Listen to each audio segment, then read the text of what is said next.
Hello everyone, कैसे हैं आप सब। इस वीडियो में कक्षा 12 नागरिक शास्त्र से संबंधित महत्वपूर्ण दीर्घोत्तरीय प्रश्न है जो कि 2023 में होने वाली बोर्ड परीक्षा के लिए बहुत ही महत्वपूर्ण है। प्रश्न है, गुटनिरपेक्ष आंदोलन अब अप्रासंगिक हो गया है। आप इस कथन के बारे में क्या सोचते हैं? अपने उत्तर के समर्थन में तर्क प्रस्तुत करें। या ये प्रश्न ऐसे भी हो सकता है कि गुट निरपेक्ष आंदोलन अब अप्रासंगिक हो गया है, टिप्पणी दीजिए। या गुट निरपेक्ष आंदोलन अब अप्रासंगिक हो गया है, अपने तर्क प्रस्तुत करिए, अपने विचार दीजिए, है ना। या अपने मत को प्रस्तुत कीजिए। प्रश्न देखिए कैसे भी हो सकता है, बस क्या है, मेन पॉइंट्स है कि उसके बारे में आपको पता होना चाहिए। प्रश्न घुमा फिरा करके कैसे भी हो सकता है, मेन पॉइंट के बारे में आपको पता होना चाहिए। तो देखिए, सबसे पहले हम जानते हैं कि गुटनिरपेक्ष आंदोलन है क्या। तो जब 1945 में द्वितीय विश्व युद्ध समाप्त हुआ तो ऐसे कंडीशन में विश्व स्तर पर दो धुरी का उदय हुआ, जिसको दो ध्रुवीयता कहते हैं। और विश्व स्तर पर दो महाशक्तियां हुई, सोवियत संघ या सोवियत गुट आप कह सकते हैं, और दूसरा एंग्लो अमेरिका गुट या संयुक्त राज्य अमेरिका गुट कह सकते हैं। तो दो महाशक्तियां थी। सोवियत गुट में तो 15 देश शामिल थे और संयुक्त राज्य अमेरिका जो है एक महत्वपूर्ण गुट था। तो दोनों ही महाशक्तियां ये चाहती थी कि हम विश्व में जो छोटे छोटे स्वतंत्र हुए देश हैं उनको अपने तरफ मिला लें कैसे भी करके। लेकिन ऐसे कंडीशन में भारत, जो कि 200 वर्षों के अंग्रेज़ों की गुलामी को झेल चुका था, वो बहुत अच्छे से जानता था कि किसी भी सैनिक गुट में शामिल होना अपनी आज़ादी को खोने के बराबर है।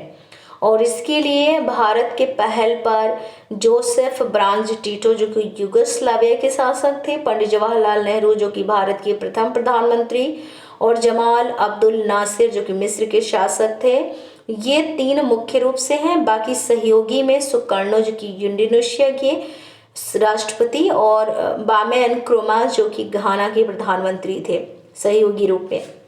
तो इन लोगों ने मिल करके जो है एक ऐसे समूह का निर्माण किया जो विश्व स्तर पर स्वतंत्र हुए देशों को एक साथ लेकर के चलने वाला समूह था।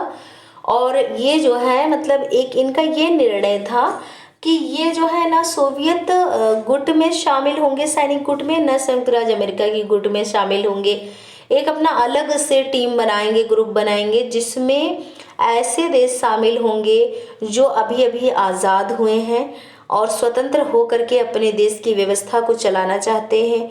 साथ ही साथ ये एक दूसरे की मदद जो है करना चाहते हैं। तो ऐसे कंडीशन में गुट निरपेक्ष आंदोलन का उदय हुआ।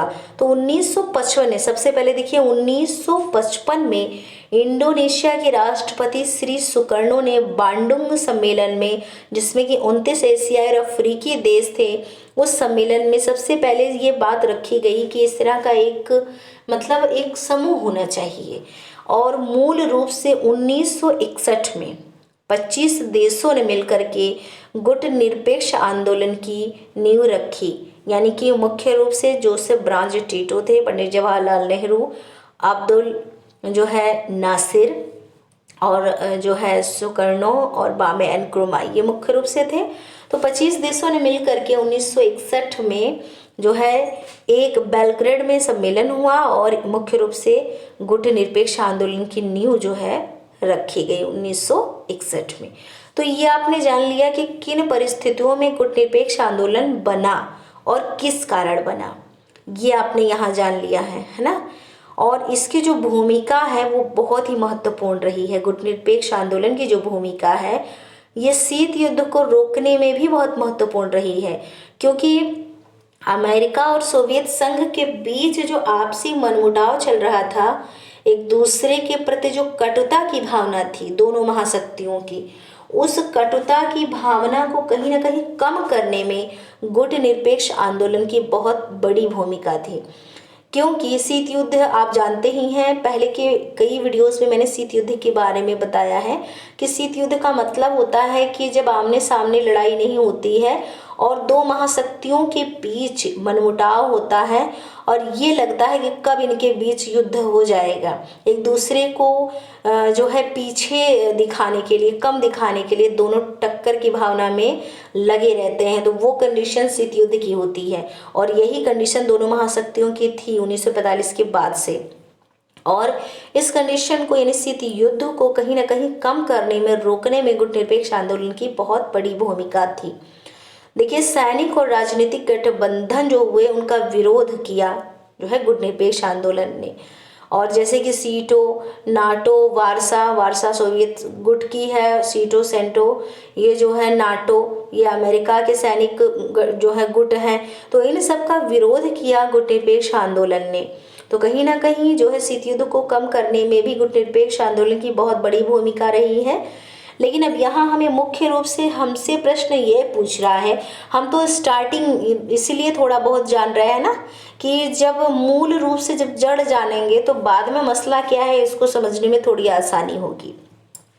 अब देखिए, गुटनिरपेक्ष आंदोलन के बारे में आपने जान लिया कि ये क्यों बना, कौन कौन उसके मुख्य जनक थे और इसकी अहमियत किन किन चीज़ों को रोकने में थी।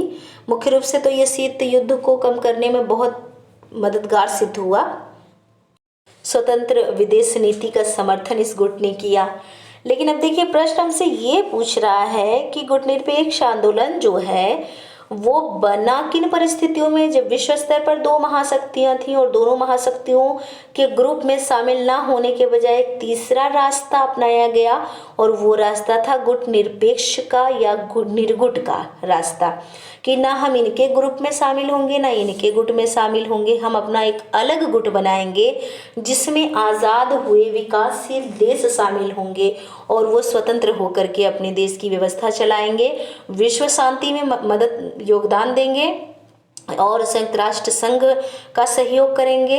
और ऐसे देश जो आज़ाद होना चाह रहे हैं उन पर कोई शक्तिशाली देश अपना जो है दबाव डाल रहा है तो उस पर भी शिकंजा कसेंगे। इन सब कंडीशंस के लिए ये आंदोलन जो है बना हुआ था। अब भैया, प्रश्न हमसे ये पूछ रहा है कि ये अप्रासंगिक है, क्योंकि आज के समय में जब एक धुरी है, यानी कि 1991 में 1991 में जब सोवियत संघ का विघटन हो गया तो विश्व स्तर पर एक महाशक्ति बची, संयुक्त राज्य अमेरिका। आज के दौर में कई ऐसे शक्तिशाली देश हैं, अमेरिका शक्तिशाली है ही, लेकिन आज उसके बराबर में भी तो कई देश ऐसे हैं जो शक्तिशाली हैं और अपने जो है विकास के लिए निरंतर प्रयास कर रहे हैं। तो ऐसे कंडीशन में गुटनिरपेक्ष आंदोलन की कोई ज़रूरत नहीं है, कोई अहमियत नहीं है, कोई मतलब नहीं रह गया है। इसमें आपको अपना तर्क देना है कि आप क्या सोचते हैं इसके बारे में, अपना समर्थन दीजिए। आप बताइए कि ये आंदोलन ज़रूरी है कि नहीं ज़रूरी है, ये बताना है। तो इसके लिए आपको मेन पॉइंट्स समझने होंगे ना कि ये गुट क्यों बना और इसकी ज़रूरत क्यों है। तो जब ये बात आपकी समझ में आ जाएगी तभी आप बता पाएंगे कि ये गुट आज के समय में होना चाहिए या नहीं होना चाहिए। तो देखिए, अब ये होना चाहिए, इसके लिए हम थोड़े इसके पॉइंट्स देखेंगे कि जो गुटनिरपेक्ष आंदोलन है वो विकासशील देशों के सम्मान और प्रतिष्ठा को बनाए रखने के लिए ज़रूरी है। तो अब ये तो अच्छा ही है। तो ऐसी परिस्थिति में हम यही कहेंगे कि आज के समय में भी इस संगठन की भूमिका बहुत ही महत्वपूर्ण है, इसलिए इस संगठन को आज भी होना चाहिए। और देखिए, निशस्त्रीकरण की जो बात है कि हम शस्त्रों के निर्माण पे बहुत ज़्यादा ध्यान नहीं देंगे, अपने देश के विकास पर सबसे ज़्यादा ध्यान देंगे। विश्व शांति और मानव अधिकार सुरक्षा के लिए गुटनिरपेक्ष आंदोलन आज भी ज़रूरी है। इस कंडीशन में भी हम यही कहेंगे कि ये जो ग्रुप है, ये गुट जो है ये महत्वपूर्ण है। नई जो अंतर्राष्ट्रीय अर्थव्यवस्था है उसके लिए भी गुटनिरपेक्ष आंदोलन ज़रूरी है। अब देखिए, विश्व स्तर पर कोई शक्तिशाली देश अगर किसी कमज़ोर देश को दबाना चाहता है, उस पर जो है दबाव डालना चाहता है, तो जो गुटनिरपेक्ष के देश हैं वो उस देश की मदद करेंगे जो कमज़ोर देश है। तो इसके लिए भी इस संगठन का होना ज़रूरी है। अब अगर हम संयुक्त राष्ट्र संघ की बात करें तो संयुक्त राष्ट्र संघ को अमेरिका के वर्चस्व से आज़ाद कराने के लिए भी इसका बहुत बड़ा औचित्य है या योगदान है या ज़रूरत है। उन्नत और विकासशील देशों में सामाजिक और आर्थिक क्षेत्र में भी मदद बढ़ाने के लिए गुट निरपेक्ष आंदोलन जरूरी है। अशिक्षा, बेरोजगारी, क्योंकि ये संगठन बना ही था इसलिए कि छोटे छोटे देश, विकासशील देश एकजुट हो करके अपनी स्वतंत्रता को बनाए रखते हुए अपने देश का विकास करें और ज़रूरत पड़ने पर एक दूसरे की मदद करें, लेकिन आंतरिक मामले में, देश के अंदर के मामले में कोई हस्तक्षेप ना करें। सब अपने अपने देश की व्यवस्था चलाएं, लेकिन जब कोई मुसीबत, महामारी, किसी प्रकार की समस्या हो जाए या सहयोग करने की कोई बात आ जाए तो एक दूसरे की मदद करें। इसके लिए ये जो है संगठन, ये जो गुट है वो बना हुआ था। अब देखिए, जब 1961 में जब ये संगठन बना तो इसमें सदस्यों की संख्या कितनी थी? 25 थी। बेलग्रेड में पहला सम्मेलन हुआ था। तो अब संख्या 25 थी, आज 120 है। तो 25 से 120 हो गई संख्या देशों की। तो इसका मतलब सीधा साफ है कि संख्या बढ़ी। इसका मतलब जो है, ये जो मतलब गुट है ना, ये काम करने लायक, ये गुट महत्वपूर्ण है। इसने काम किया, इसकी उपयोगिता है, ये महत्वपूर्ण है, इसीलिए इसका होना आज भी जो है लाजमी है, ज़रूरी है या प्रासंगिक है। अब प्रश्न आपसे यही पूछ रहा था कि आज के दौर में कुछ आलोचक हैं, कुछ कमी निकालने वाले हैं, बुराई करने वाले हैं, उनका ये मानना है कि ये जो गुट निरपेक्ष आंदोलन है ना, ये ज़रूरी नहीं है। अब इसमें यहाँ बच्चे से पूछा जा रहा है कि आप क्या इस पर सोचते हैं, अपना तर्क दीजिए।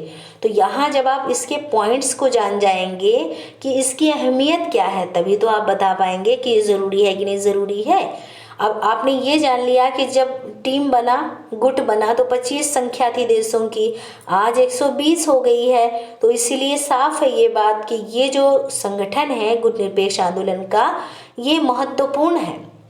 और गुट निरपेक्ष देशों का आज भी इस आंदोलन के सिद्धांतों में विश्वास है और इसके प्रति निष्ठा को ये महत्व जो है पूर्ण बनाए हुए हैं। इसीलिए हम अगर देखें तो ये कहना जो है एकदम क्लियर है, एकदम स्पष्ट है कि एक ध्रुवीय विश्व में गुट निरपेक्ष आंदोलन अप्रासंगिक हो गया है एवं इसे समाप्त कर देना ये बिल्कुल अनुचित होगा, है ना।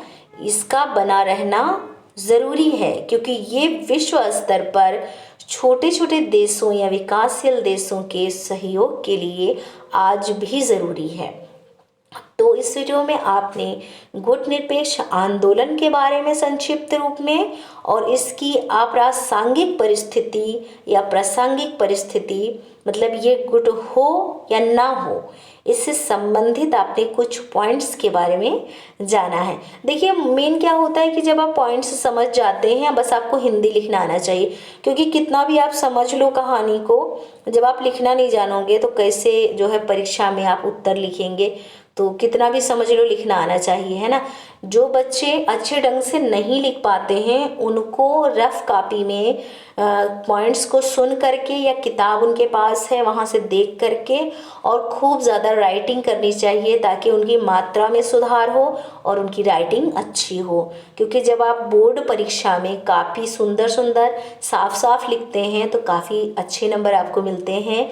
आप कितना भी याद कर लो, राइटिंग अच्छी नहीं है या आप गलत लिखते हो तो कहीं ना कहीं नंबर थोड़ा बहुत कम होते हैं। इसीलिए राइटिंग में सुधार कर लें और साथ ही साथ खूब ढेर सारी राइटिंग लिखें, नकल लिखें, जिससे राइटिंग में सुधार हो जाए। तो इस वीडियो में आपके लिए बस इतना ही।